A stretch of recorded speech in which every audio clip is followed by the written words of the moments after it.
recently, after our clip went viral on Jordan, it's got over 1 million views on YouTube alone. Yeah. A lot of people started to question what MAiD was, and they started to question how it was done. So much so that Dying with Dignity Canada, Dr. Stephanie Green decided to do a bit of a hit piece on Jordan Peterson and myself.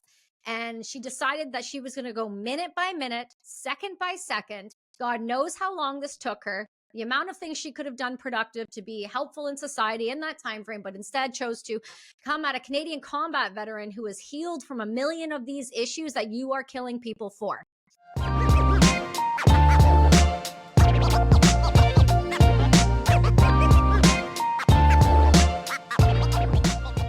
All right. Hey, friends. So, if you guys have been following for the last little bit, been hitting the Euthanasia and MAiD issue pretty hard. And I wanted to talk about this stuff a little more with you because as of late, if you haven't seen, I was just recently on Jordan Peterson's podcast and we dropped a clip from the back end of the Daily Wire portion talking about the mechanism of death with euthanasia. And the reason I'm bringing this up now is because right sitting with me is another individual who is incredibly at the, I would say, the tip of the spear in this space. And I wanted to sit down and have a chat with him. His name is Alex Schadenberg. And the reason I want to sit down with him is because he is actually the head, the executive director at the Euthanasia Prevention Coalition International. And also, more importantly, this is the man that is so well studied, so well researched. This is where I get a lot of my information from that I reverberate out to you guys. And the reason I'm saying that and bringing him on is because, well, we've tried to do this before, but we felt it was very important to do now since recently, after our clip went viral on Jordan, it's got over 1 million views on YouTube alone. Yeah. A lot of people started to question what MAiD was, and they started to question how it was done. So much so that Dying with Dignity Canada, Dr. Stephanie Green decided to do a bit of a hit piece on Jordan Peterson and myself. And she decided that she was going to go minute by minute, second by second. God knows how long this took her, the amount of things she could have done productive to be helpful in society in that time frame, but instead chose to come at a Canadian combat veteran who has healed from 1 million of these issues that you are killing people for. So, in saying that, I wanted to bring Alex on and we're going to dive in deep as to what is going on in this country, what is now going on in Australia starting next year, and what is happening currently with the UK and the new government there. So, Alex, thanks for being on the show, man. Hey, Kelsey, it's great being here. I just first want to make a few comments because when we're talking about euthanasia, assisted suicide, MAiD, people get all confused a little bit what this is talking about because, in Canada, we've actually intentionally confused it on purpose. In Canada, we came up with this term called MAiD, which is a made in Canada term sorry for the, Oh synonym, my whatever. God. But whatever. That pun is It's a made in terrible. Canada term. But what it means is actually euthanasia or assisted suicide. So MAiD is medical assistance to dying, and it is euthanasia. So what is euthanasia? And I think I should really toss this at you first because it really makes Yeah. a lot of sense when I say it this way. Canada legalized euthanasia in 2016. What we did is our federal government created an exception in the criminal code under homicide. So it required doctors or nurse practitioners, required two of them to sign off to say that you then qualified under the law. We can get into that a bit if you want to later. Yes, And we that will. they then have an exception to homicide. So this, I know it's sold as choice, autonomy, and freedom, but this is about the doctor having the right, or the nurse practitioner having the right in law to kill you. That's what it's about. Most of the deaths are euthanasia then. They're done by either an IV being put into you, and then the drugs are then put through, or they're done by a lethal injection. But it's an intentional cause of death by a lethal poison. Now, there's also assisted suicide. Assisted suicide is very similar, but we have very few assisted suicide deaths in Canada. Almost all of them are euthanasia. Now, assisted suicide is when the doctor would prescribe to you those same drugs, but you have to take it yourself. So Okay, that's the difference between the two. People get confused about it. They think it's assisted suicide we're talking about when it's euthanasia. Euthanasia is when the doctor or nurse practitioner does the act. So that's the exception to homicide. In countries where it's not legal, it is a homicide. And assisted suicide is when the doctor would give you or prescribe you those lethal poisons and you take it yourself. So you can see the difference. And the reason I'm glad you differentiate and you explain the difference is because when people think of somebody doing this, they think of a doctor, but there are GPs, there are nurse practitioners. You can have your spouse do it in Yeah. your home if you choose. And the reason that that is particularly sinister to me is because, and I've said this before, this is making the everyday citizen now become a killer. And when we Yep. start taking lives Yep. individually as a society, and this is just from lived experience, when you take a life off the face of the earth, whether you're in a war or you are doing it out of empathy and compassion for a loved one, you are not we are not equipping people with the mental health tools to be able to actually take a life and know that when they pushed the syringe or they gave them the cup or when they helped them with the pill, that they were then the catalyst point to somebody's life ending. Right. That carries a significant moral issue, a significant moral wound that we have not prepared anyone for, and that we are asking of the population. Now, even though that's a small number, the other side of that around somebody else doing that at home is it can go wrong. It does go wrong. And when it does, could you imagine the level of trauma of the Right. family member?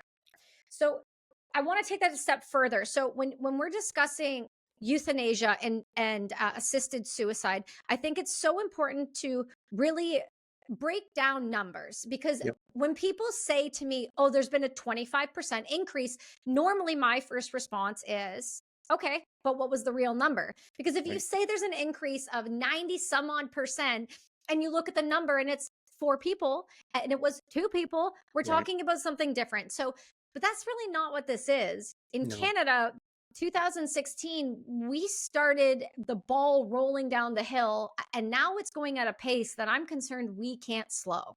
Yeah. So what's happened in Canada is it's really gone out of control. So it started out in 2016, um, and just to give you some fast news and then come back to where you were at, we amended that law in 2021. So Canada moved very fast to change the law to widen it very quickly. But on top of it, we've widened the law in two ways. We did it legally. So in 2021, when we changed the law, we removed that terminal illness requirement for the law. So you don't have to be terminally ill. You could have chronic conditions. You could have how would you say? You could have a disability where you're not dying whatsoever, and you're finding it difficult to receive the help that you need, and yet euthanasia, MAiD, is being offered to you. And for many people, this becomes sadly the way out for them.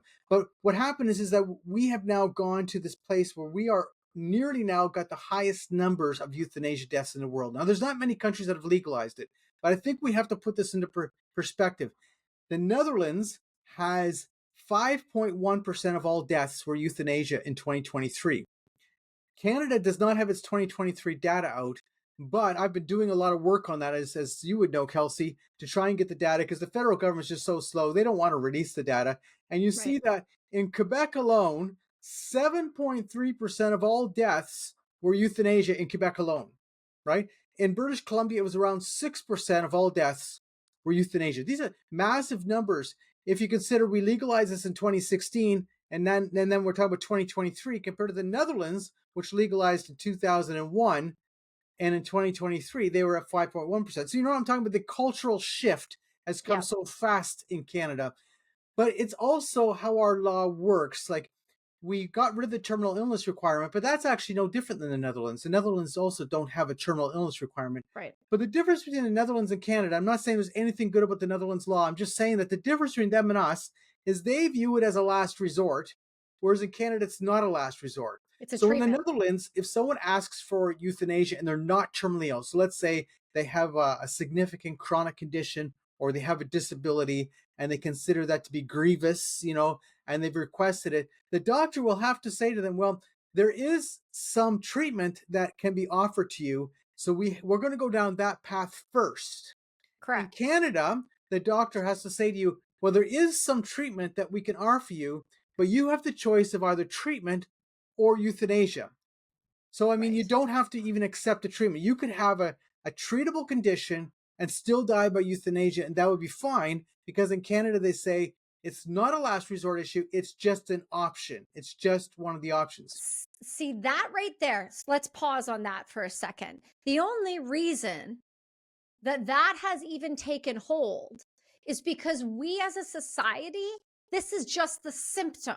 So I want to talk about that for a second. So hold on that. Let's talk about why this is so important. Is because if we're looking at rising rates of assisted suicide or MAiD or euthanization or whatever anybody wants to call the topic, humans dying earlier than they're supposed to in the hands of medical professionals who are supposed to protect Yep. you. Yep. The fact of the matter is, that means this is a symptom of a very sick society that is telling its population or dangling a carrot. And they're saying to them, we're not sure we want to really fight for your health because it's expensive, it's Yep. tiresome, it's cumbersome on everyone around you. You've become a burden to the system, and we no longer want to put the effort into you. What that signals to the rest of the world is that Canada has decided that we are not going to care anymore about the value of human life. And the reason I want to touch on this is because, again, from lived experience here, when nations stop valuing human life, Yes. nations fall, nations crumble, and nations literally, at the fabric of them, no longer exist from what they were. If you look at Afghanistan and the way that they devalue human life and women and children and females in particular, just around at all, if you look at that and you look at the way they treat people, and then you start to look at correlations with China, the way they treat the Uyghur Muslims, the way we Yes. look at North Korea, the way that their government decides to tell people that they could starve in the streets. They don't value human life. The only nations that do this and have this behavior are communist, tyrannistic nations Yes. that do not care. And I know what I'm saying is heavy, hard to hear, uncomfortable, and sounds conspiratorial, but it's But only crazy until it's true. but Kelsey, they're going to tell you this is not the case in Canada because this is about choice and freedom and autonomy. That's what they're Right? going to tell Yeah. you. This is about your choice. But you see, Yeah, the it's Nazis said the same thing in the 30s, though, that's friend. right. That's exactly it. So You're stop exactly correct. it. It's exactly correct. But the truth is, it's not about choice, it's not about freedom, and it's not about autonomy, because you have to actually look at the cases in their perspective of what they're experiencing. So when you consider the case, for instance, just consider these cases that we've had of people with disabilities who have felt they had no other choice.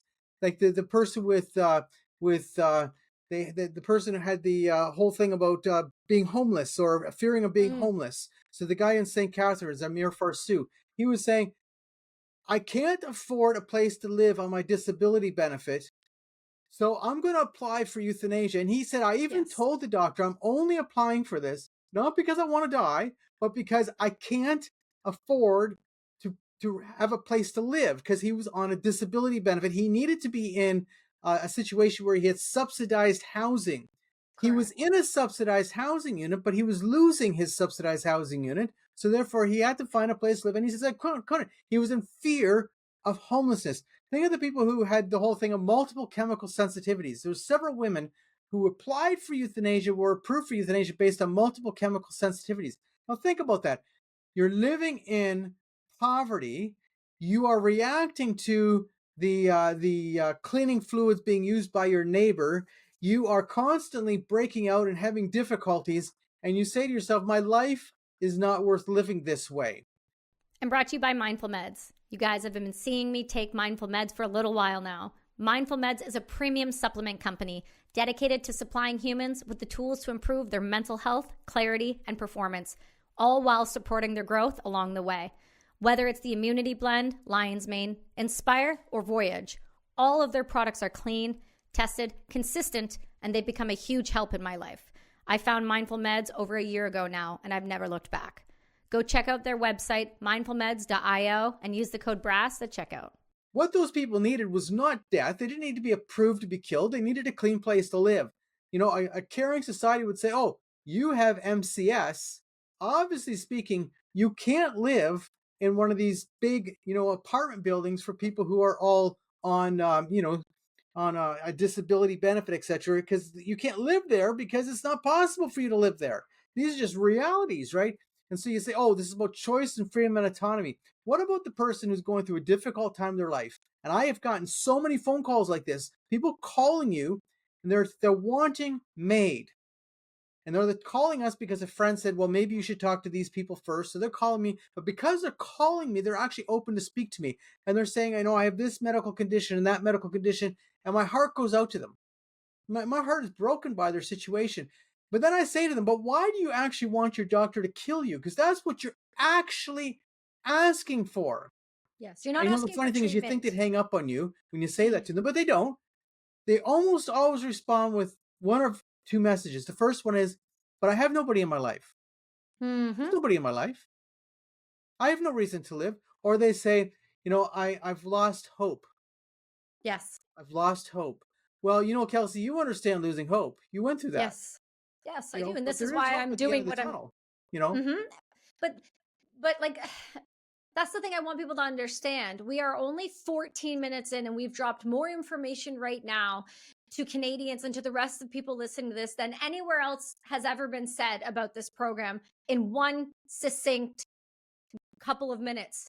And the point I'm trying to raise here is that this is, you and I can do this for 24 hours and not stop, and we will find reason, issue, problem with this. The thing that scares me is the fact that I could sit across from somebody from dying with dignity, or one of these doctors who kills people for a living. Did you hear that sentence, by the way? Oxymoron much.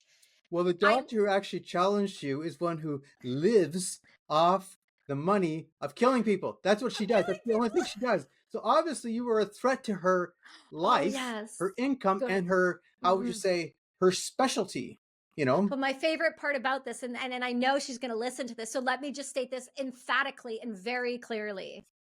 And I've said this several times since yesterday. When the devil knocks on the door, they don't know which door they just knocked on.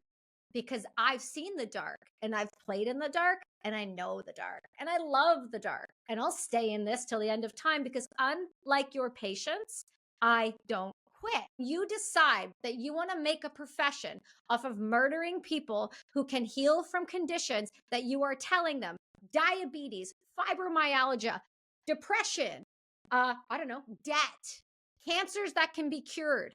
These are all things I will not accept in a society my child has to grow up in. So you can be a depopulist. You can be a human who says humans don't need to exist, and you can actually enjoy taking people off the face of the earth. But I'll tell you right now, I don't think you're going to like where this goes, and you should probably start looking for a new income, because the rest of the world is going to wake up to what you are doing in this city, in this country, and to our population. And not because anyone's better than you. You are the one with the doctorate degree after all. But because when you come after veterans, you don't understand who you're coming after. And when you come after other people who value life more than death, they will back all of us. And we're a big number. So let's go back to the important points that people need to understand about this. When people attack you, it shows their hand. It tells them they're threatened, which means you push harder on the neck, because now I know where I've got you. And where I've got you is caught in lies. And when you repeat lies, it all comes out because the truth always prevails. So, what I want to talk about now is organizations that seem to manipulate population into believing that being sick is not overcomable, that being in debt means you can't somehow live a life worth, like, I don't know, living for. And when people are being told that MAiD is not being used on the mentally ill, that is particularly, this is a thorn in my side, because we know, looking at the British Columbia numbers of 2023, the other or comorbidity was what? Well, that was a massive amount. The other was, what was it, 30, I don't have it in front of me right now. Mm-hmm. I can find it though for you 1 second here. Yeah. But the other was a very high number. So you normally would have, I published this article on July 8th, and I'm pulling it up just as we speak. And so you see that in this, so right here, 32.9% of all the assisted deaths in 2023 in British Columbia were in this other category. Mm-hmm. Now, what's important about that is usually approximately 60 to 67%, 60% to 2/3 of the people who die by MAiD have cancer. And, you can talk about that all you want. There's many things we could do for people with cancer. Nonetheless, that's usually what the number shows, whether you're in the Netherlands or wherever. But here in British Columbia, I'd never seen this number before. The British Columbia data showed 32.9% of the deaths were based on other conditions. And of those, 60.5% of the others, so 60.5 of the 32.9. So you're talking about 20% of the total deaths were based on frailty. Hmm. Frailty. What does it mean to kill somebody because of frailty? And I was instantly thinking about my mother. Not that I shouldn't, I watched this, I shouldn't like be saying it, but my mother's a wonderful woman. She's 83. She's actually in pretty good shape, but she's not what she was when she was 70. Let's be brutally honest. She's just not. She's getting older. And clearly you can see that there's signs of frailty. There's no question about it. And a lot of people, as they get older, they have, what you call comorbidities. So they have several health conditions which are not in any way terminal, but of course they're causing this person to have certain frailties. So are we then doing this to eliminate people's lives because they're going through frailty, when in fact, really, for most of these people, what they need is a supportive environment? And because I look at my mother, she actually remarried last year. So her new husband, so she married last year when she was 82 and he was Wow. 89. And earlier this year they went on a cruise in Europe together. So you see that, and they're both a little bit frail. But should they be dead? That's Absolutely what we're not. This saying. guy, they have a lot of life for them, and someday, of course, she will die, and that's how life goes, isn't it? But should we be knocking her off because she's getting? When I see the frailty, what do they mean by that? They don't define it. It's not That's defined. even I don't know what it actually means, to tell you the truth, Kelsey. I just don't know. Well, that's what scares me, is because they're not giving clear definitions. And when you have no clear definitions, that also means that you have no clear guidelines, which Yeah, means by having no clear guidelines, you can have no clear safeguards. that's And that's exactly it. what, Well, that's how yeah. our law in Canada actually expanded. When you consider how it was legalized, when I mentioned it was legalized in 2016, the original law did not include definitions. How does So a yeah, they law didn't going define into things. power that not have definitions around death? Right. So, for instance, the original law claimed to limit euthanasia to terminally ill people, but it said that your natural death had to be reasonably foreseeable. Natural death had to be reasonably foreseeable. It didn't define that. So, what did it actually mean that your natural death is reasonably foreseeable? Like, I didn't. No one knew what it meant. Then they got rid of that. So now let me tell you what happened with the law. So I know I'm jumping a bit, and you're saying, No, it's I'll okay. Go stick for to it. the direction, but we went here because you mentioned definitions. So what happened is in 2021, when they removed that your natural death had to be reasonably foreseeable, what was remaining in the law is essentially that you have to have an irremediable medical condition, because that was part of the law that was in there before. But your natural death does not have to be reasonably foreseeable. Well, that opens it right up, because what does it mean that I have a grievous and irremediable medical condition? It means I have a disability, is what it means. So now you Hmm. have a law that specifically allows us to kill people with disabilities when they're going through a tough time in their life. Well, that's pretty insane if you think about it. You know, uh, But I don't think people understand that, though. I don't think people understand that that's what that means. I think you might actually be the first person they're going to hear this from. maybe so. That's what it means. But if you actually think about, people were saying, well, why are people with disabilities opposed to euthanasia? That doesn't make any sense to me. Some of them are going through a pretty rough time in their life. Wouldn't death be a good option? Well, what you actually are saying is they're better off dead. That's what you're actually saying by having such a law. But anyway, I could go through it further, how the law lacked Please. definition. So, for instance, you're allowed to have euthanasia for mental illness, but it can't be mental illness alone. So mental illness alone will be allowed in March of 2027. So let's go through this really quickly with you. In March of 2021, when we changed the law, they added mental illness alone to the law, but they said Canada wasn't ready for that. So they put a 2-year moratorium on that. And then as March of 2023 was approaching, they realized, oh, we're not ready for it. So they put another year moratorium on that. So that would have brought us to March of 2024. And then they thought, oh, well, we seem to have more problems with this. So then they said March of 2027. So the government hasn't rejected this concept of euthanasia for mental illness alone. Now, let's get this very clear. What does it mean to be killed because you have a mental illness alone?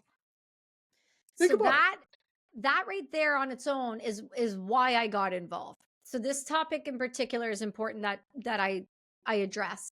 This is why I got involved. The mental illness one, the capacity to judge someone's mental state who is actively asking you for suicide, Yeah, normally by Canadian healthcare standards, meant we would then hold you to protect you from yourself for a 48-hour to 72-hour period for assessment. correct.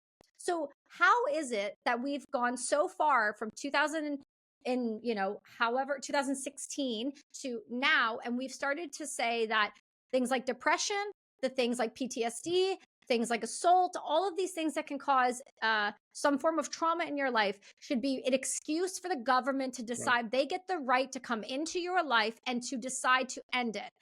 That right there tells me that this is no longer about kind and compassionate care for grandma who has Alzheimer's and is 92 and is struggling. That's not what this is for anymore. This is for targeting the everyday person who has a depressive bout, something major happened in their life. And by the way, these things that happen in your life to you, they can happen for you and not to you if you get the right community around you Yep. to help heal you.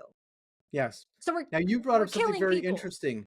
92-year-old grandma who has Alzheimer's. Because remember, they sold it to Canadians about the whole concept of being capable of consenting. A competent adult who was Right. capable of consenting. That's what they kept on saying over and over again. Competent adults who are capable of consenting. Now, technically in the law, a 92-year-old grandma with Alzheimer is not capable of consenting. Therefore, she's not technically qualified.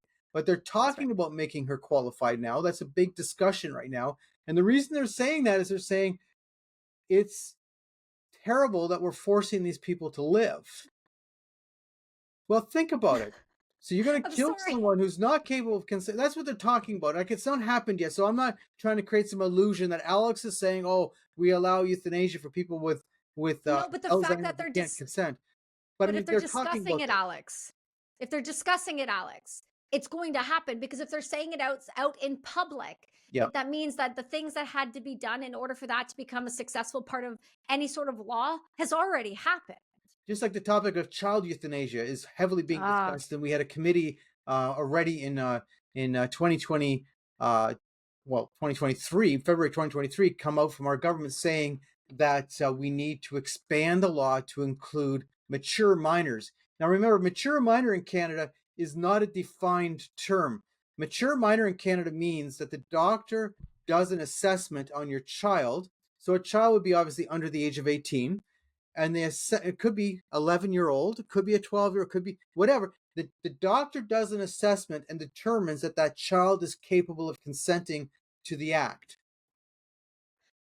okay. Now, So who's the stop. doctor No, who gets to do this assessment? In this case, it would be the euthanasia doctor doing the assessment. And these euthanasia doctors, not all of them, some of them are getting pretty darn used to killing people. They're killing hundreds. We're not talking about a few, hundreds. no.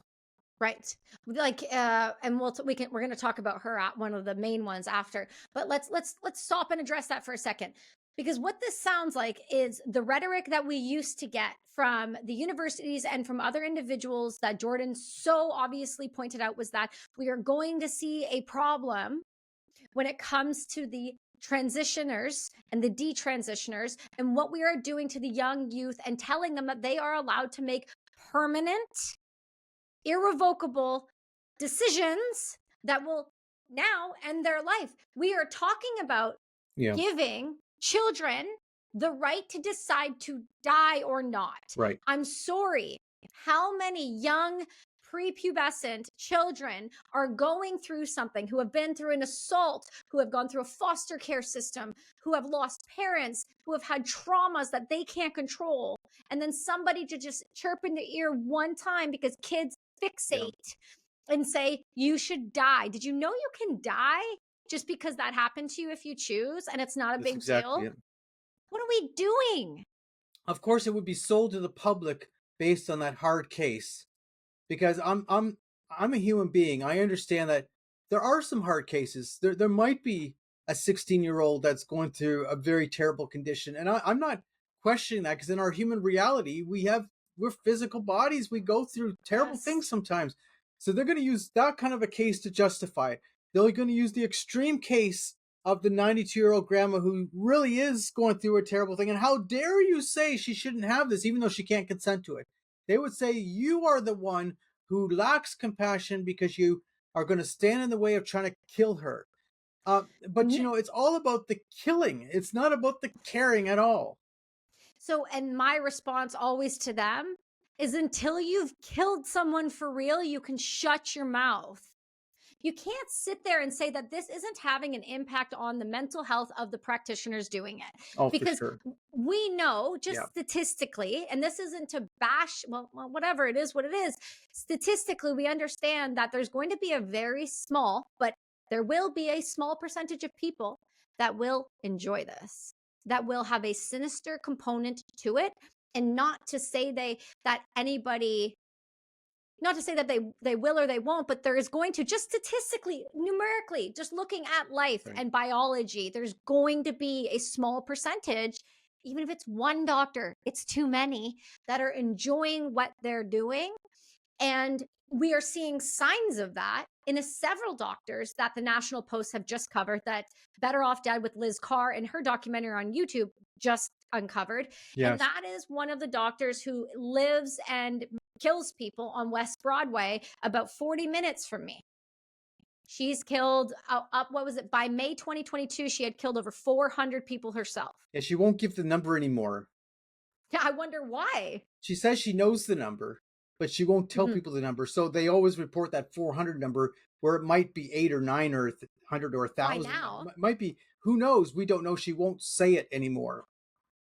How Well, but many? that's so the number she stated was in 2022. So Yeah, just by time alone and how much she expressed joy, excitement, happiness, relief, and loves doing what she does and is the last work she will ever do and she will never stop doing it. I can assume since 2016 to 2022, if we are around 400, we can kind of, take a look at the math a little bit. She's killed at least a few hundred more. for sure. Actually, probably quite a few hundred more. Yeah.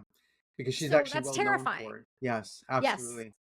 Yeah, she's a trip. Abortions by day, murder by night. It's a vibe. She's a whole vibe. But that's So, my point. so I want to tell People you a are story that happened to me okay. quickly, and this will really bring some of it together. I was speaking in a small Northern Ontario community on June the 5th, and they invited me up to speak. So I went up there to speak, and and in the audience was a euthanasia doctor. I didn't know that; it didn't matter to me. And her name was Dr. Katie Forfar, Forfar. And so afterwards, she wrote an article that was published in a local newspaper attacking me, and that was Perfect. fair game, whatever. She was attacking me for a couple reasons. She said that, well, I was paid to do the talk. Well, I was paid to do the talk. That's correct. I drove 6 hours to get there and 6 hours back. So, I guess it wasn't such a big deal that I was paid to do the talk. I wasn't so worried about that issue because I'm not paid to do euthanasia and she's paid to do euthanasia. So, whatever, right? But on top of it, she challenged me that I use the word euthanasia rather than the term MAiD. Mm. And I think this is an important point. I started this interview by saying to you, well, MAiD is a Canadian made up term. We made it up because I know the Dutch, I have to say something about the Dutch and the Belgian people. They're at least willing to use the word euthanasia. They're not afraid of Yeah. saying what it is. And if you read their articles, it's actually a bit chilling because they actually say it out. Yes. They're not afraid of it. But here in Canada, we wanted to cover it up. They just want to cover it up. And people don't like using the word euthanasia. They don't like the word assisted suicide, so they called it MAiD. And I pointed that out, but she was very upset that I was using the word euthanasia. Euthanasia can be both voluntary or involuntary. So she was making some idea that I was suggesting this was all involuntary, but I never said anything about involuntary euthanasia. I'm not saying involuntary euthanasia doesn't happen, meaning that they do it to you without your request. I'm not saying that doesn't happen. I just know that that's not in the data, so I can't prove it. So I'm Mm. not going to talk about it. I just don't talk about it. And then she challenged me about what I said about how people die by euthanasia. And the funny thing is that even in the article, she described exactly what I said. She says, it's true that a drug that causes paralysis is given, but is given last after a large volume of drug is given to cause a deep coma. So, No. so she's admitting, well, she's putting you into paralysis or coma. And then she says that they then, of course, give the final drug, which then shuts down the lungs, right? So she's admitting that they're shutting down the lungs. She admits in that article. And that's exactly what I said. I said they're putting them in coma. They're paralyzing these people, and then they shut down their lungs. That's what they do. So she was Yep. actually attacking me for what I said. She said she's never seen someone urinate or defecate, but I never said anything about urinating or defecating. So I don't know why she put that in. Maybe just to make me look like I was ridiculous. But I never talked Yes. about urinating or defecating. Now the truth is that when someone dies, their body often does urinate or defecate because everything It gives releases. out. But that I didn't talk about that, so I don't know why she brought it up. Nonetheless, she was attacking me, and I find it very funny because the fact of it is that she said exactly what I said in her article. She just confirmed She it, but she right. said, "Oh, but I've never seen someone suffering." And of course, the response is obvious. If you're going to paralyze me, and you're going to give me a ton of drug to put me into coma, I can't respond even to the suffering I'm going through. You don't Because know. I'm Like, I don't know if they're suffering, and she doesn't know that they're suffering. We don't know. oh That's the whole point of Dr. Zivit. Dr. Zivit saying the lungs are filling with fluid. They die of drowning. That's what he's saying. This yes. is how it works. Look at Right. the physiology of how this works. Then, of course, the heart stops beating. But the point is, we don't know if they're suffering or not. I don't know, and he doesn't know because you can't tell. But if That's you've right. gone through surgeries, and it's not unknown that someone going through surgeries and they've been deeply sedated comes out of that saying, I went through a lot of suffering. It's not unheard of that that's happened. I'm not saying it happens all the time. Don't get me wrong. I'm not trying to scare you if you're going into surgery soon. And I know that, Kelsey That's might be okay. going I've into felt surgery it soon. before.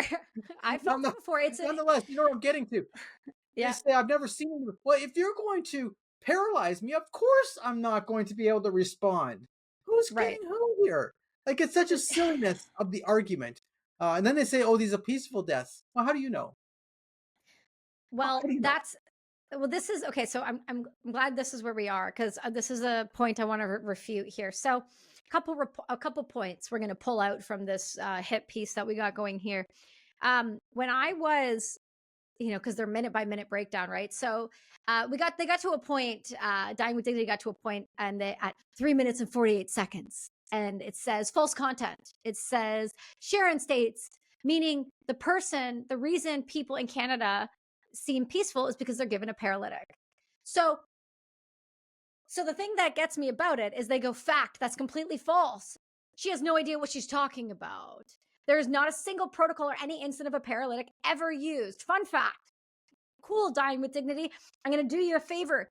If you do yourself a favor and, I don't know, just give a hard Google, you're going to find this. 1 second. Let me just pull this up. I was speaking with, after this hit piece, I was speaking with the Daily Mail about this hit piece. And they laughed at it and said, do they know that they can just go to the CMAJ Open and they can say very clearly that a paralytic Yeah, is given in the Canadian protocol kits? I know Good that's job, exactly. guys.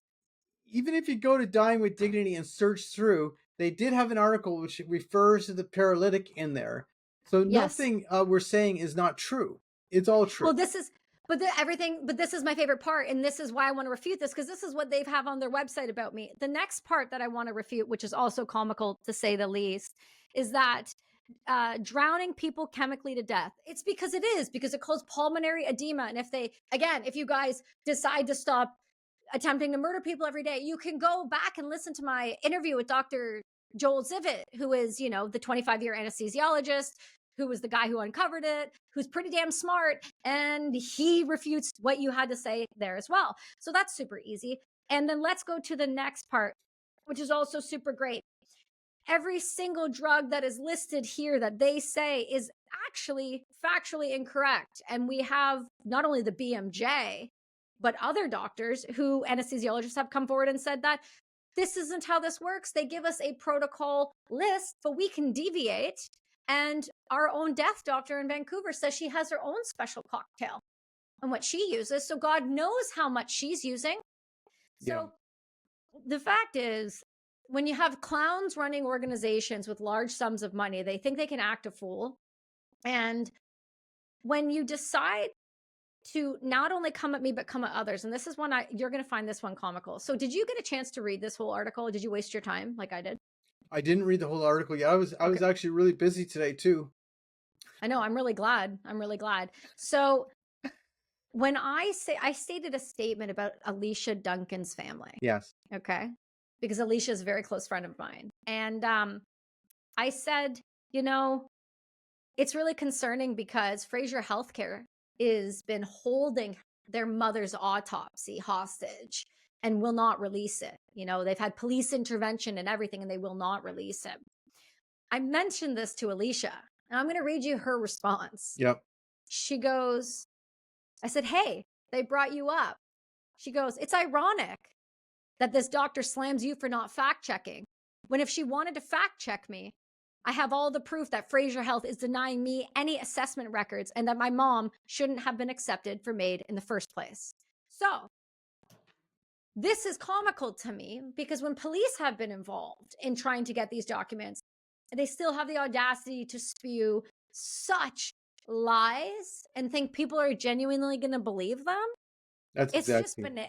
it's just bananas. So the reason that I bring this up and we're even wasting my breath with this is because there's so many obvious lies nowadays, especially from people like this who are doing everything they can to manipulate the population.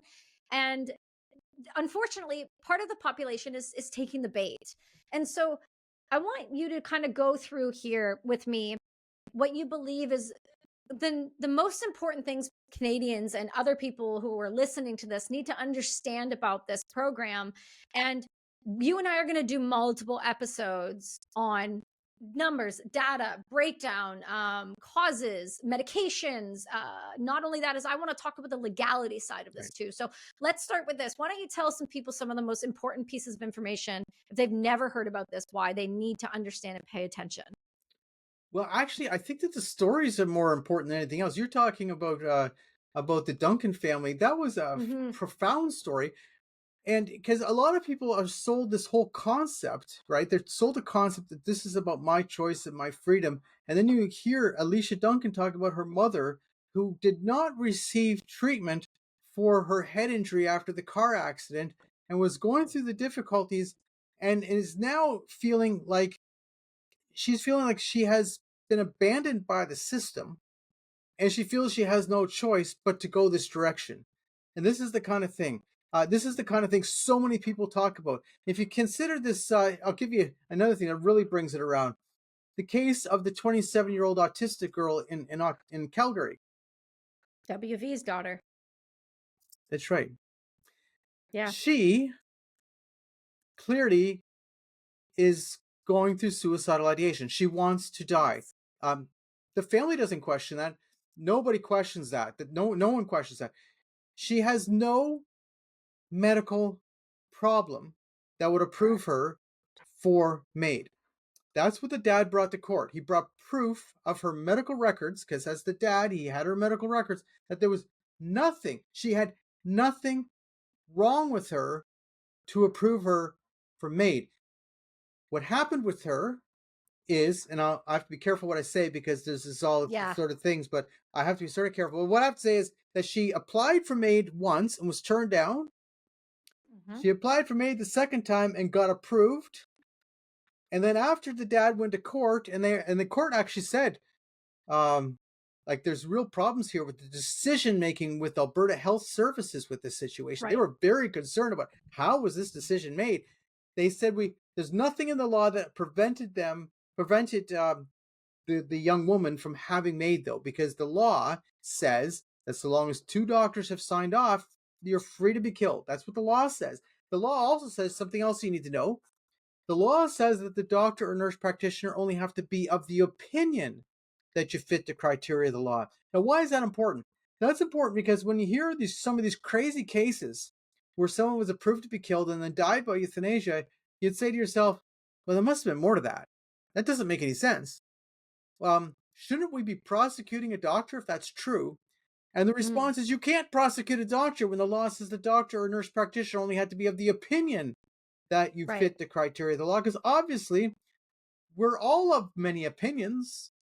If I'm Hmm. of some opinion and the law covers me, then you can't prosecute me. And that's how the law was designed. Okay. So let's go forward. So then when the court then got involved with it and everything, then of course, then she ended up in the hospital, etc. I don't have to go through all that. Then they said she had to apply again. And now she's Correct. been turned down for euthanasia again. Now, how did you get approved the second time, but not the third time? Right. Uh, None of this makes any sense because we're talking about an irrevocable decision. Once you give someone lethal poison to the degree that they give it to you, you die. You can't come back and you can't say, "Oh, I think we made a mistake here. Sorry, I'm sorry. I think we made a mistake." You can't do that. It's done. You're gone. It's over. And yet, this is how the law works. So it's pretty insane. Now, one of the reasons I think that, and I said this to you the other day, Kelsey, I think DwD is going after you because they want to kill off what you were saying. Now, you did pronounce some things incorrectly, but that's because you're Who not a doctor. cares? So I'm not what? a doctor. You're I not was a a doctor, but paramedic. you So did interview Joel Civet afterwards, and he pronounced everything correctly, so it wasn't an issue. no, because here's the thing, Alex, and this is, and I've said this, and I want to make sure to clarify this for individuals. I barely graduated high school. I'm also a paramedic. I'm also a combat veteran that has been around medical procedures. I'm also somebody who has been in the medical field now for quite a bit of time. And I'm also the person who has to counsel dying with dignity's victims. So That's I right. have very, very, very well versed in this space. But the other things I will always admit to is I don't pronounce everything properly. I do have a traumatic brain injury. Relax about it. That's And I'm right. doing my No, best. I Also, agree with you, I don't need to do this at all, but the reason Alex. they want to shut you down, Kelsey, is because now we're debating euthanasia in the UK. There's a big debate going on there, and guess Yep. what? They've picked up on the news items out of Canada. Yes. They've picked up Why, on your Alex? video that you did with they Oh, are watching this stuff and they don't want you to affect their debate about killing. So and they're here's the trying to best part shut you about it. down. Good luck, because the UK already reached out. Good luck, because the Australians already reached out. So if you think for a single second that you can just write a single article or go on a media blitz, you're like, it's too late. It's too late. I've already fired the shots. We're incoming downrange. Just now, the best you can do is just genuinely take cover. That's it. That's all you've got now. So Because I'm serious. Austra- They're trying to shut you down, Kelsey, because good what you luck. said was effective and you had the guts to say it. And that's why Well, they're it's after you ridiculous. because they want more death. They want more countries Go to for it. legalize killing, and they know that your message actually is a problem for them. Well, kind of the best part about it too is that, when you have major organizations like this, they do a couple things really well. They fundraise really well and Yeah, they they do. make the local population aware. And like, don't get me wrong, I know how much money you guys have in the bank. You can find out all this information. It's public information. We understand that they're very much an arm of the government. That's why their stuff is confidential on the websites. It's like, we very much understand that. But the thing, again, what it comes down to is I don't rely on your media. I don't rely on your politicians. I rely on a very, very large global scale podcast system that gets millions on millions on millions on millions of downloads. And that's why the YouTube clip got over 1 million already. And like, let's just be honest, that's just the YouTube clip. That's not the episode. That's Yeah, not their audio. that's right. That's not what it is across the globe. So that clip made such an impact that I got phone calls across this nation going, what is going on? And the reason that's so important is because when people like that are listening to this, what I want you to understand is that one person can make a difference if you stand up and say the hard thing. Yeah, You can 100% you can not only make the difference, but you can be the thing that changes the direction of something, because you only need to move it 1 degree. And over time, that can make the biggest difference. So we have time in Australia still. They have, yes, they've legalized VAD, but and in all of their areas of Australia. But the thing is they haven't started, and they're not starting until November 3rd of well, you're 2025. talking only one state. Australia has started. It's only one state now Did they? that hasn't. Yeah, Okay, so Australia's legalized in every state, and the yes, one I knew state that that. hasn't come into place yet. Yeah, that's what's going on in Australia. Okay, yeah. So, and then in the UK, now with the new Labour Party, they have been huge proponents of pushing Yeah, euthanasia it's into actually their Keir systems. Starmer. Yeah, he's a Yes. leader. He's been a pro death guy for a long time. I mean, oh gosh, when I heard that he had won the leadership of the Labour Party, like I got, he's been involved for because he used to be the director of public prosecutions in the UK, And under the Okay. directorship of public prosecutions, he made it nearly impossible to prosecute somebody for assisted suicide. He changed the rules. So you had these situations where, um, you notice there haven't been prosecutions in the UK. Now, being Right. illegal but hard to prosecute is as terrible as it is that these things are happening, but you can't prosecute them so easily, means that in fact it's not that common because people are not willing to break the law. But he made it hard to prosecute them, is what he did years ago Right. already. Now we've got Ireland debating, Scotland's debating, UK's debating. Yes. All these places. France is in the middle of the battle. It's really heating up in a big way, and and I think that Dying with Dignity knows that Canada's a hinge, Of course they because are. because But everyone can thinks that Canada. Well, you're not like the Dutch. You're not like Belgians. You guys are sort of nice people. Not to say that Dutch aren't nice Mhm. people. I'm half Dutch, so I guess whatever. But I'm getting to the fact of it is that Canadians. Well, those Canadians are nice people. They always say thank you and everything. And but Right. the fact of it is that yeah, we are the hinge. Definitely, we are the We hinge. but we've been the hinge for a lot of major things happening across the globe now for the Yep. past 4 years. We've been the hinge in a lot of different ways on how far we can push where the lines are and where Canadians are going to say enough. And I think Canadians will say enough to this when they actually fully understand in the full capacity of what this means for the society and what it means for the youth coming up, especially with expansion Yep. intentionally attempting to be rolled out. There's a few things I want to talk about that I think are also very important for any individuals who live in America. Yep. You have states in America who've already legalized and are actually expanding. And so Yep. 80% of the listeners of the show are in America and they Yep. see this as a Canada problem. They do not see this as an American problem. Yep. Yeah, so assisted suicide is now legal in 10 states in the US and one jurisdiction. Now, assisted suicide is a little different than euthanasia, even though the outcome and the intention is the same, meaning that, of course, the doctor prescribes the lethal drug, the lethal poison, you have to take it yourself. So you do see that with assisted suicide, there are fewer deaths because people are far less likely to take the lethal poison themselves than they are Mhm. to have someone else do it to them. It's easier to get someone to kill you than for you to do it to yourself. And we see that in the data that everywhere where assisted suicide is legal but euthanasia is not, you see that the numbers are much lower, simply because of human nature, in my opinion. Right. Okay. But the other thing about it is that they've been expanding it. So assisted suicide in the US started first with Oregon, and then it went to Washington State. And now, as I say, it's in 10 states and one jurisdiction, Washington, D.C. But now what's been happening is assisted suicide lobby has been trying to expand the law out, similar to what they did in Canada. So they're trying to get rid of that 6-month definition. So in the US, they actually have definitions in their law. Almost all the laws say that you have to have a 6-month terminal prognosis. Now, there is a reality to that also. What is a 6-month terminal prognosis? Um, that's defined by um, if you don't accept treatment, would you die within 6 months? That's how they define it. Mm. So let's say you have a type of a cancer that's treatable, but you say, I don't want the treatment. Now, why is this important? Because we had a case of a woman already way back in the year 2000, and she said she wanted assisted suicide. She was in Oregon. She wanted assisted suicide. She did not want treatment. She had cancer, and she was told that she would die within 6 months without treatment. Her doctor actually did the smart thing. What her doctor did is he said to her, well, he found out she had a son, and her son at the time was in police college, and her name is Jeanette Hall, just Jeanette Hall. So he said to Jeanette, he said, Jeanette, your son's in police college right now, right? And she says, yes, yes. He said, oh, well, if you accept treatment, I can guarantee you that you will see your son graduate from police college. Wouldn't you like that? And she says, "Yeah, that's important to me." So she accepted treatment. She went to the Mm. treatments because she was saying no to treatment. She wanted assisted suicide. And what happened is she went into remission and she got better, Hmm. right? But what did the doctor do? He cared enough to find out that she had a son. That was important to her, and Right. she wanted to see him graduate from police college. And that was enough to convince her that her life was worth living. Because otherwise, she qualified for assisted suicide and could have been dead. She would have just been one of the statistics. Oh, this amount of people died in the year 2000 or 2001, and she would have been one of those numbers. But in fact, she lived because someone cared about her.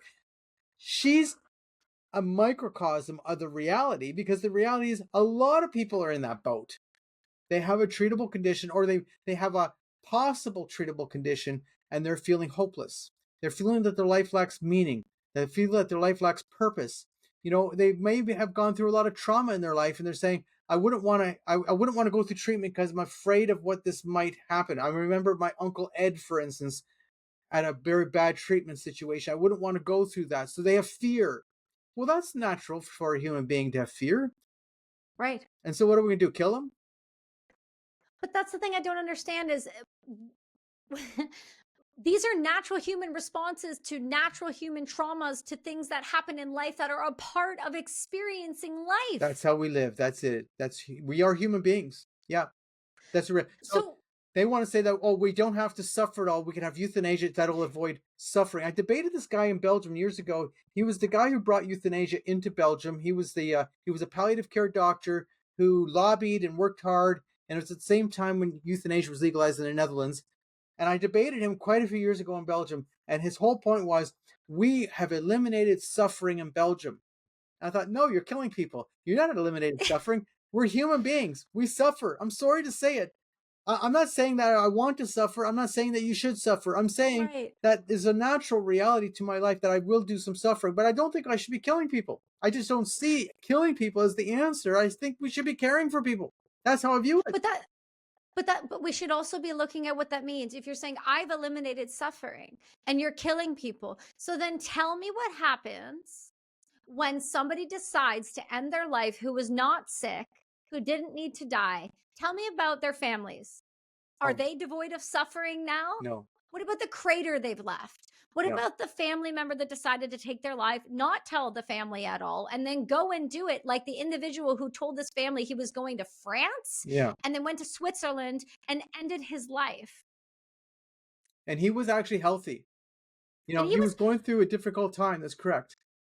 so that's what gets me. Okay, so we're talking about the story from I was listening to it was on the British morning news. Let me pull it up Yeah, right I here so wrote I can about it too. Yeah. yeah, you did as well. And the reason I want to touch on that is because it just it's so it's such a good warning sign to other individuals. It is such a normal person who was just going through a hard time, who was not sick. And they called the article was a mother's warning on assisted dying after her Yeah. son's death in Switzerland. It was from May 16th, 2024. So you guys can go look that up in the British, the Good Morning Britain, and you guys can watch that yourselves. But I will tell you though, what that signals though is that people are just up and leaving with not even trying anymore. And that is, again, part of the problem of our societies and what we are telling and teaching individuals that they are the victims, that they can never get better and they can never heal. Yeah. And when you tell a society this long enough, people are going to lie to their family members and go to Switzerland. The thing that gets me is the people in Switzerland that killed this man. I want to know how they can go about their life and be okay with the fact that they took somebody who was not sick, not dying, not hurt, nothing, who literally had a family, and they just took him off the face of the earth. How do you live with yourself? I want to understand that. Well, these people are heavily into assisted suicide. So, it's interesting. I'm actually trying to pull up the story right now because I pointed out something about that story that most people missed because they haven't been involved in the issue very long. And that's right here. This is the controversial case right here. What I pointed out was the guy who actually was willing to meet with the family afterwards. Right here, it points out his name here, and this is with the Pegasus kill. I shouldn't mention their name. Was Sean Davidson. Now, who is Sean Davidson? So Sean Davidson's involved with that suicide clinic in Switzerland. Sean Davidson Mm. is the past president of the World Federation of Right to Die Societies. He was charged and convicted of killing his mother Whoa! back in New Zealand, and that was quite a few years ago. And then what happened is he What? moved from New Zealand. Yeah, he moved from New Zealand and went to South Africa, and then he was charged with killing 3 people with disabilities, and he was Oh my convicted. So god! he was convicted in the death of his mother in 2010. So if you go to my site, you'll see you can link on it, and it confirms that it was Sean Davidson killed his mother in 2010, and he lost his medical license in New Zealand. So Whoa! then he went to South Africa, and he killed 3 people with disabilities. They were all people with disabilities. Okay, if I were a person with a disability reading about Sean Davidson, I would be thinking this guy is a serious killer. Okay, because he killed people with disabilities. He then was convicted. He lived under house arrest. And after his house arrest was ended, he moved to Switzerland. Moved to Switzerland. So his name then pops up because in the case of this woman, Judith Hamilton, trying to find out about her son who died, he And was the this is only the one who, guy. yeah, he was the only one who had the audacity and the guts to sit down and speak to her. And of course he said, oh, well, Whoa. we're going to change our rules a bit about this, but that's who he is. Now the other thing is this guy, Philip Nitsky from Australia. Philip Nitsky was Dr. Death in Australia. He's the guy with that suicide pod thing. He lives Yeah. also now in the Netherlands. So he was in Australia promoting suicide, selling suicide books, doing all this stuff. He made big money off of it, the whole bit. But when he got too heavy for him, he went there. He left. He's in the Netherlands now, and he's all part of that euthanasia clinic there. He's all So part of what the is thing. it? Why is Switzerland and the Netherlands harboring people who have been known murderers Okay, and I don't and think then they're having them harboring work them at the actually, clinics? because how it works in Okay. Switzerland, for instance, is the Switzerland has these assisted suicide groups. So how the Swiss law, okay, it doesn't actually work this way, but it's developed this way. In Switzerland, you have these assisted suicide groups. So you contact them and you have to become a member. So first they sell you a Okay. membership fee. And then after you become a member, then you can apply to them to be killed. You have to send them your medical records. Now, you can come up with fake medical records like some of these people have. There was the Mm-hmm. two women in New York who were sisters who had nothing wrong with them, who ended up dying in Switzerland, and the family had no idea. And then they found out afterwards that they had died in Switzerland at an assisted suicide clinic. But they set this up and then they charge you a fee. So it shows you here in my article about how much the fee is. It was about what was it here, 10,000 euro or something like that. It was a lot This of is a money. 10 or It's a lot of 12,000, money. right? Yeah, something like that. And then they also have on top of that extra fee. So let's say you say, yes, I want to die. I'm paying my fee, but I want you to arrange to have me cremated and I want you to send my remains back home. They charge you fee upon fee upon fee upon fee upon fee. It's a big thing. It's a big business. And that's how they exist. So obviously speaking, Sean Davidson's just good at this. Okay, but the reason I say harbor is because they're allowing him to use his medical license, No, I don't think he's using correct? his medical license. I'm not. I don't know. No, that's a good question. I don't know if he has had his medical license recognized in Switzerland. That's a good question. I don't know the answer to that. Because the But reason I'm asking but you is remember, you if don't you have have to be a doctor to do assisted suicide in Switzerland. right, but I guess my point is if all they have to do is research his name and find out that he's been charged with murder of several people, especially the disabled, should we not be able to then extrapolate and go, maybe this guy shouldn't be allowed to be practicing here? Or if, and I'm Well, saying that's actually, you're if he bringing has his something up. I license. haven't sent anything to the Swiss Ministry of Health asking the question. Maybe I should. I'm surprised. I Maybe think some you of the Swiss should. might have done that. I don't know. But the only reason is most people don't notice this stuff because they haven't been involved in the issue long enough. So as soon as I saw the name Sean Davidson, I knew exactly who he was. Like, Right. he's been But involved a long time in this. Okay, this is a long time thing for him. He's been involved almost as long as I have. So so, and I understand that. And that's part of the other thing too, right? People say this to me all the time when I start having these conversations. And I've told this to you before, but like for the listeners, like I fully understand that these topics and this issue is heavy and it comes with a lot of data. And trust me, it's overwhelming for me on a regular basis. And Alex, you've been in this your whole life, but when people say to me, but we just don't have the energy, the capacity to acknowledge this all the time. I can't be having it on my mind all the time. I'm just trying to be a mom. I'm just trying to be a dad. I yeah, fully understand. I But fully my understand. response to, yeah, but my response to that is you also have children that you want to grow up in this world and in this nation. And do you want them growing up in a world where people, the rhetoric from your doctor who is supposed to, have taken the Hippocratic oath that says, to do no harm, that when they go to them, they're vulnerable, that they could Yeah. potentially, for whatever reason, let them choose death over something that is totally curable. Yeah, and I'm glad you brought up doctors because we've got the opposite problem in Canada now, where doctors who aren't willing to kill are being Yes. pressured out of our country, and that's of great Yes. concern to me. So they don't have conscience rights except for Manitoba. Manitoba, they do have conscience rights. Most provinces actually sort of are saying, well, we'll sort of leave you alone, but we want you to do referrals. Well, if you're not willing to kill somebody, you're not willing to send them to the killer either. So, there, you're having these doctors in a bad place. Some of them are leaving our country. But what does it mean for medical treatment when they're being told, oh, you have to participate in some way in the killing? So this is what I want to talk. I'm glad you brought it up because this is something I want to talk about, and this is something that I know our listeners will really resonate with. You brought this forward. You wrote about this, and some of the stuff we've been talking about, you guys can find on Alex's blog. It's on the Epoch website, and we'll put it in the link in the bio. But Alex has a great blog that is incredibly informative. But one of the things he brought up was discussing about how organizations like Dying with Dignity were forcing or bringing to the government an intention to force Catholic institutions to be providing MAiD. And if you aren't aware, currently at those institutions, they do not provide euthanasia and MAiD. No. Yeah. So what the case is actually about is St. Paul's Hospital in Vancouver. St. Paul's Hospital in Vancouver is a Catholic facility, so it does not provide MAiD euthanasia. It does not. They had a patient in 2023 who was in their palliative care who asked for MAiD, and they of course said we don't do that, but they did transfer her to another place that did the act. So she died by euthanasia. So the argument that she was denied her right to die, as they somehow want to say, that's foolish. She died by euthanasia.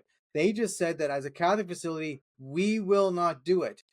Now, last year they ran a big campaign trying to pressure St. Paul's to do euthanasia. So what happened is the health minister in BC, Adrian Dix, what he did is he expropriated a piece of land from St. Paul's Hospital that's on their property. It was a piece of land that was not being, obviously, it wasn't being used. They expropriated that piece of land. They're building a killing center now right beside St. Paul's Mhm. Hospital. Now, why is this eerie for me? Why is this so eerie when we're talking about choice and autonomy and freedom when the government's involved in building a euthanasia center right beside, almost connected to the Catholic hospital?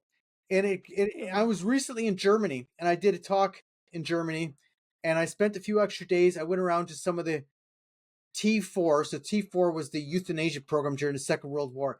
I'm not comparing this to the Second World War, but when I'm saying what I'm Why going to say, not? it becomes very eerie indeed.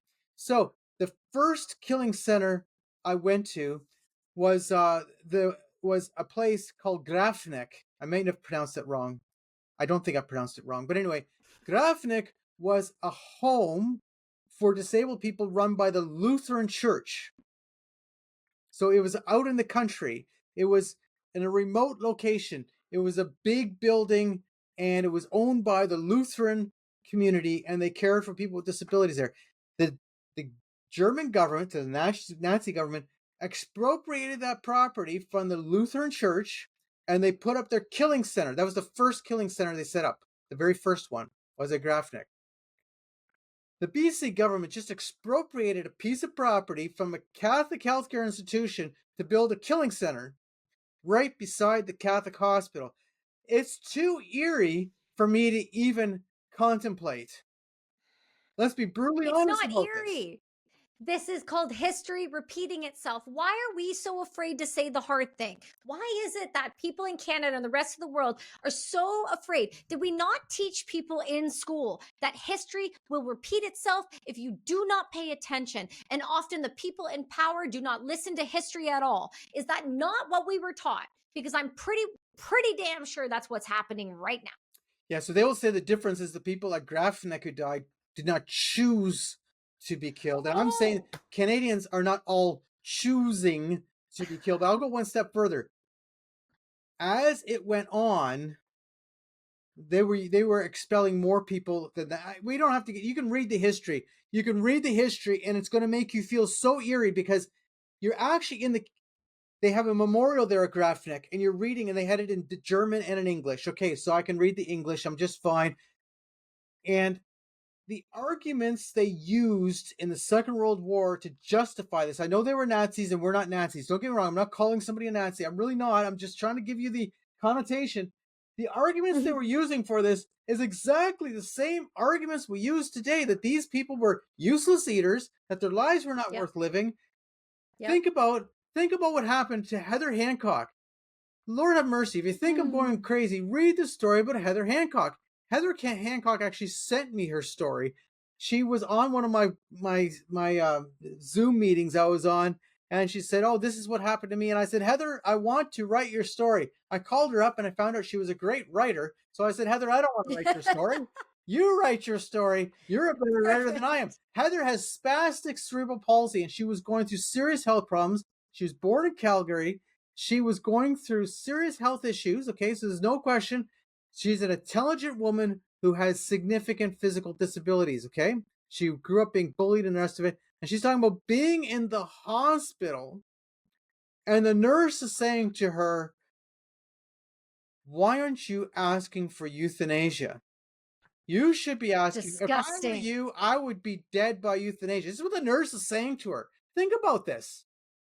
Think about this. The nurse came to her bedside early in the morning and said, "Do the right thing, consider MAiD." Think about it. Someone's saying to you, "Do the right thing, consider MAiD." Then the nurse says, "If I How were you, I would traumatizing. take it in a heartbeat." Then the nurse said, How "You're not living, you're existing."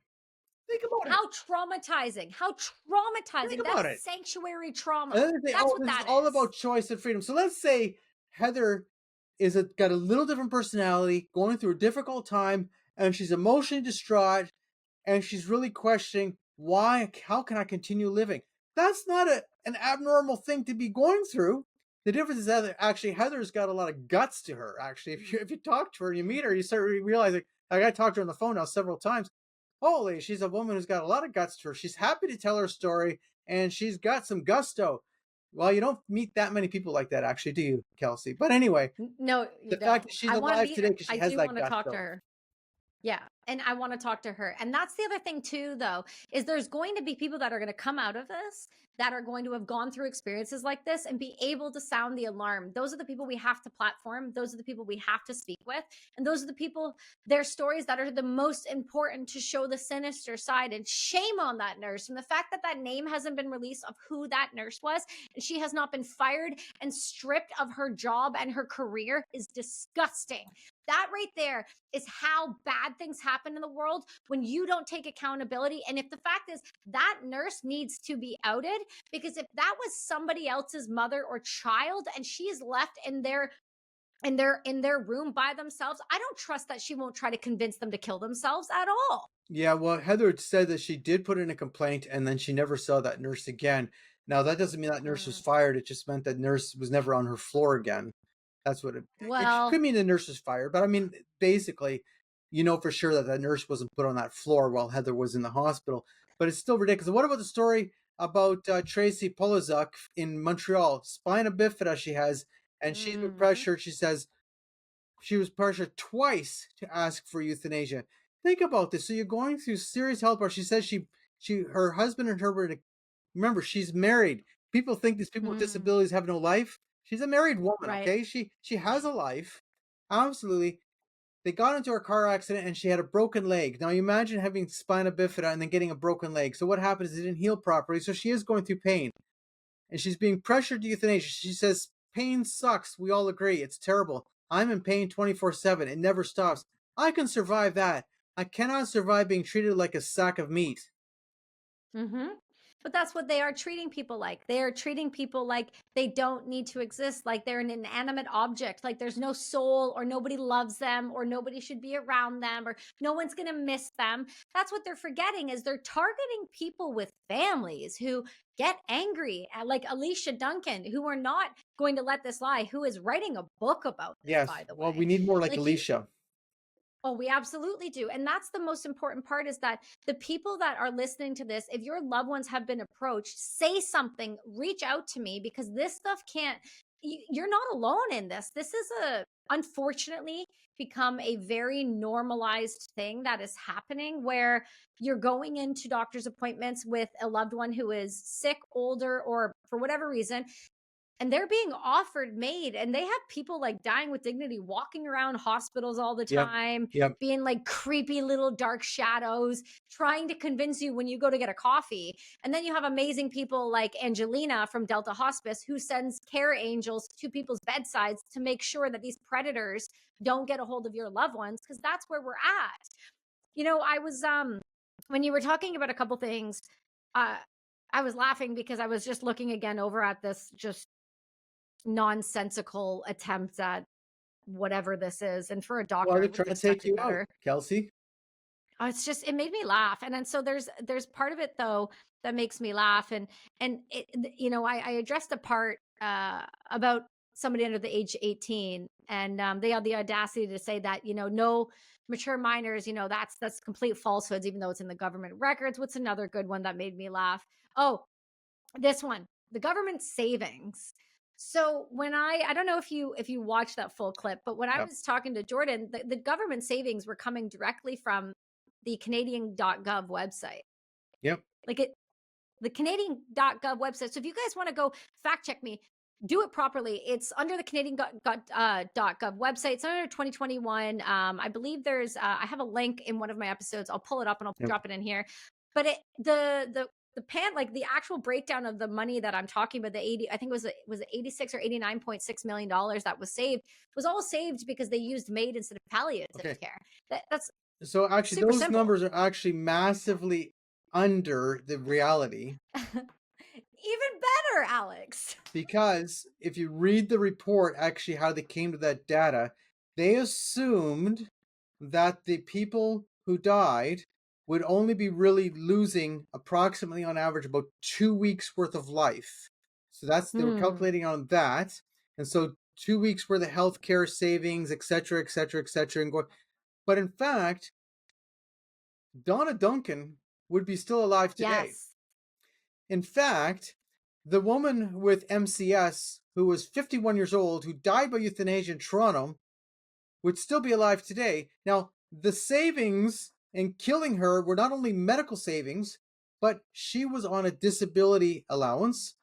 And that means Right. the social service system saves all that money because she would still be alive today and might have lived till she was 70 or 80 or who knows, but she's dead. Okay. And dead people don't cost money. Okay. And if you want to, Last I checked. yeah, yeah, that's exactly. And I think we should actually be going into a bit of a conclusion. We could do another one of these another time, but I just want to give No, you we're some of the going to. numbers. So the federal government's not released the 2023 numbers yet, and so I have worked since starting in January to start digging up the numbers. And so in February of this year, I predicted there was probably around 16,000 euthanasia deaths. I predicted a bit high. And how I predicted high was the British Columbia increases were less than I thought they were going to be. It's just a fact. Anyway, I'm predicting there was about 15,280 euthanasia deaths in 2023. Now, why is this important? We've had, therefore, as of December 31st, 2023, we had, therefore, more than 60,000 euthanasia deaths in Canada since legalization. That, if you do the math, we're now doing this talk in July 25th is today. I know people are going to be watching it whenever, so that's fine. Tomorrow. Right, or they might be picking it up and watching this in November. It doesn't matter. It'll be out there. The fact of it is that we are now surpassed 70,000 by now for sure. And if you start looking at the data and the increases, Quebec's the highest in the world. British Columbia is amongst the highest in the world for killing by euthanasia. But my most recent articles, I got the data from Saskatchewan, and it increased by 25% last year. And you'd say, well, what's the big deal? Saskatchewan is not the same as philosophically as BC or Quebec. And I'm not saying BC and Quebec are terrible places. Actually, I love BC. It's a beautiful place to go. And all the trees are so happy in British Columbia because they're always being hugged. So I mean, it's a beautiful place to go. But a 25% increase in killing in Saskatchewan is actually a massive number. Massive number. And this is the kind of thing we're seeing. So if you put it into your concept, 70,000 deaths since 2016. I grew up in Woodstock, Ontario. Fewer than 50,000 people live in Woodstock, Ontario. And so Woodstock's been wiped out plus. Yeah. Start thinking about that.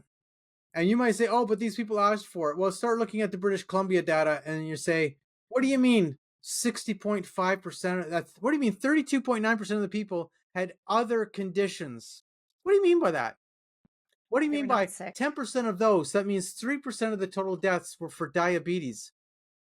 Yep. What are We're we killing talking people for about here? diabetes. Frailty. What are we talking about here? Like, this is absolutely insane. You'd be killing people because of frailty. And it's not even defined. It's not even defined in law. What about we can go on about all these, like, what about people who have eating disorders? Yep. Should you be killing someone with an eating disorder? It's a People go through disorder of the suicidal mind. ideation all the time. That's what psychiatrists will Yep. tell you. Oh, a lot of people go through suicidal ideation. Now, there's a light at the end of the tunnel. Suicide Yes. can be treated. But if you're dead Yes. by euthanasia, obviously we don't need to treat your suicidal ideation, do we? Because you're dead. What Nope. about the case of That's it. Catherine Mettler last year in Calgary? Last summer, she goes to the, sorry, in Vancouver, she goes to the hospital seeking help for her suicidal ideation, which she's experienced before. She wants to live, but she's going through serious mental health crisis. And what does the counselor say to her? Well, sorry, Catherine, we don't have a bed for you. So there's Mhm. no bed for her. She's seeking to be admitted because she doesn't want to die and she knows she's in a bad place. We have no bed for you. Okay, so we're underfunding. You can't see a psychiatrist in November.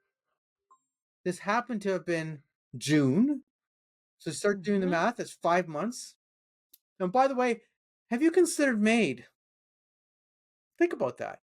You're going through suicidal ideation. You're going to the hospital because you are going through suicidal ideation. You've gone through this before. You're seeking help. So you are of the mindset that you know you need help.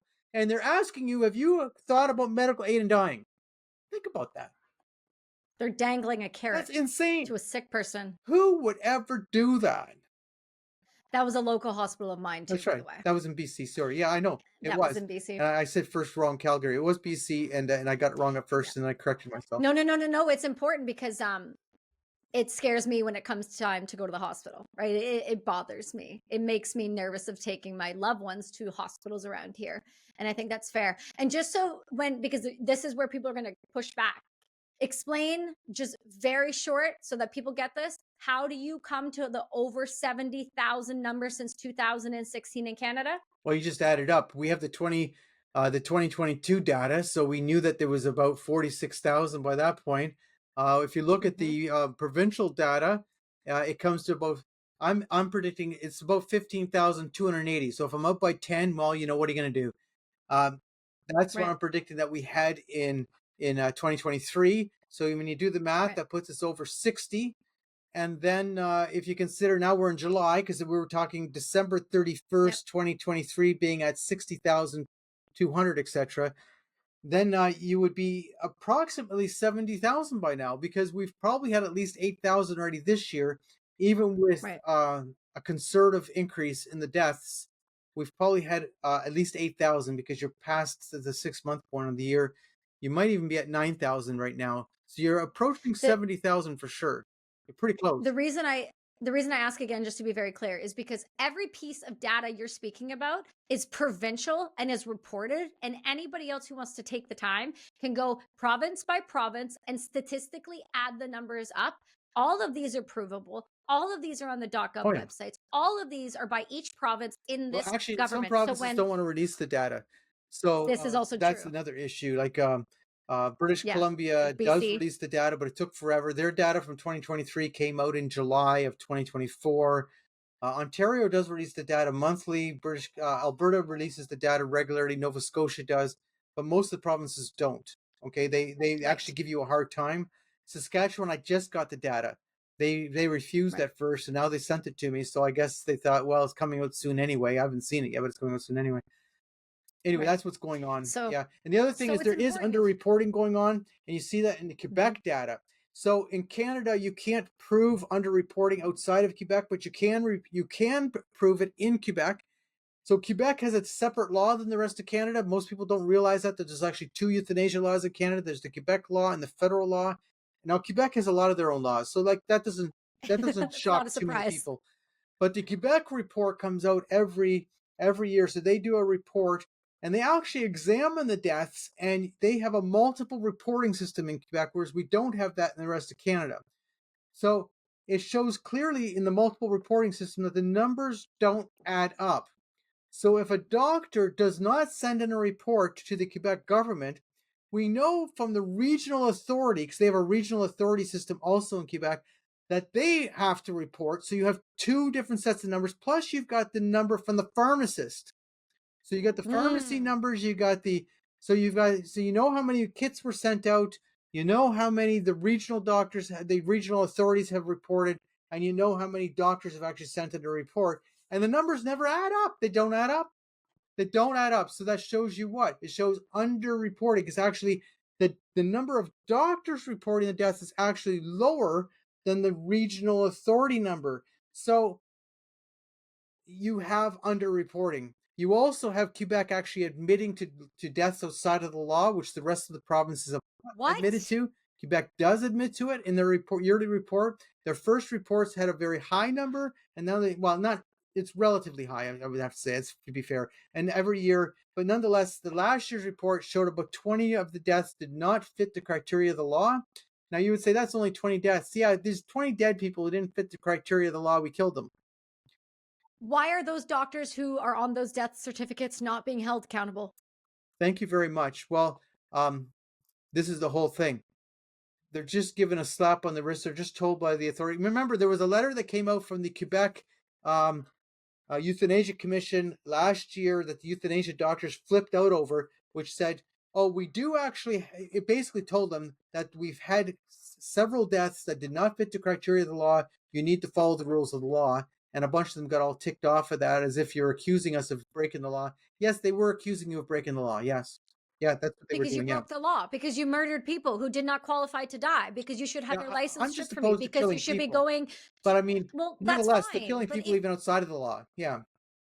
but that's my point is I'm pretty sure that if I killed somebody outside of the law when I was overseas, I would be facing prison time for the rest of my life. And medical professionals in Quebec are killing outside of the law. And there are 20 individuals who could have still been with us, who could have been parents, who could have been loved ones. And those doctors, those nurse practitioners, and any of those people that are written on those case files should 100% be stripped and be put in prison for murder. Right. Well, we have similar cases going on in the Netherlands, and they show that these cases don't fit. But of course, you've had very few prosecutions, only a couple over the years. So, Why are people not willing to ask the question?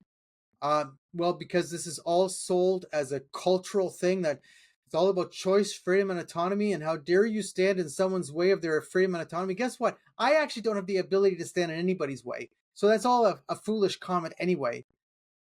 You know, Mhm. Yes, but also my here's here's my rebuttal to that.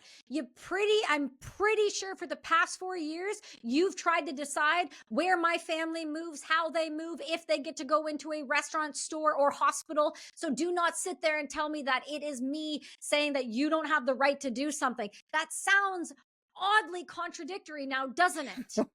that's exactly it. Jesus, what are we doing here, Alex? I Anyway, some we've days, gone for about some 90 minutes, days. Kelsey, so we got it Yeah, again I soon. know.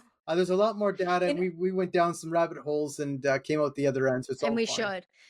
No, it's all good. So, most importantly, we're going to have you on obviously a ton of times, but can you tell everyone how they support Epoch, how they support you and your blog, and Okay. how they can learn more about all of this? Euthanasia Prevention Coalition. First of all, we're easy to find. You can Google us.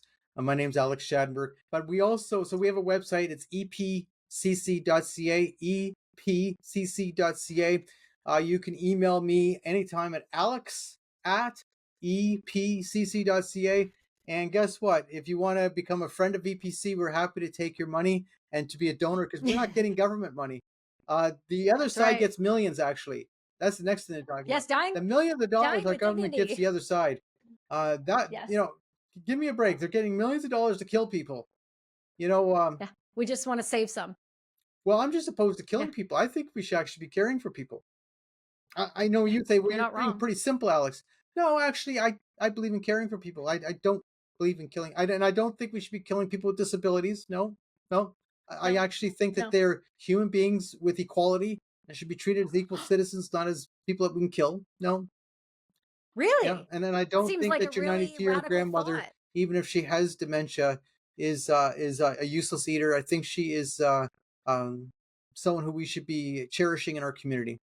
That's what I believe. Yeah. Yeah. No, Alex, you're such a gem. I'm so glad that you walked into my life. This has been so fun getting to know you. You're just such a wealth of knowledge, and you're so well studied. And it is such an honor to have you on the show. And I cannot wait to do this a million times more with you, and hopefully see you on some of the world's largest platforms, because it needs to happen. We'll make sure to put everything in the show notes, and we'll make sure that everyone is driven towards you. I'm going to drop this tomorrow. I'm going to hammer it out right now, Very and hopefully we get lots of response. And to Dying with Dignity, we can do this forever, man. So keep writing. I'll keep They're talking. coming We'll see after you, who Kelsey, comes out because on top. you're causing them trouble. Listen, listen, son. If the Taliban couldn't get me, it's gonna not be you. Dying with Dignity. Relax. Or I don't know. Some good advice. Let me just give you some quick coaching advice. Dying with Dignity. You should try to go for a walk, hug a tree, maybe. I think you need to, and also know that if you're going to write articles, this isn't going to stop. Good luck, everybody else. We'll see you all next week.